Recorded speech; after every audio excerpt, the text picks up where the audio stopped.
Subscribe to our channel by clicking the subscribe button. Click the bell button and enjoy the latest uploads from our channel.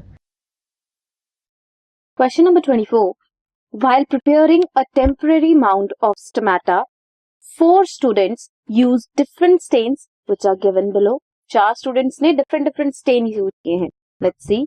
Student A ने use किया है acetocamine, B ने किया है methylene blue, C ने saffronin and D ने iodine. हमें बताना है इनमें से कौन से स्टूडेंट ने करेक्ट स्टेन यूज किया है. सो इनमें से करेक्ट स्टेन यूज किया है स्टूडेंट सी ने. क्या यूज किया है? स्टेन यूज किया है सैफ्रोनिन.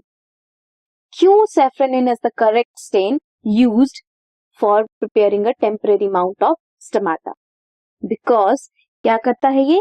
स्टेन करता है लिग्निन को, सुब्रिन को एंड अदर प्लांट मटेरियल को इजीली.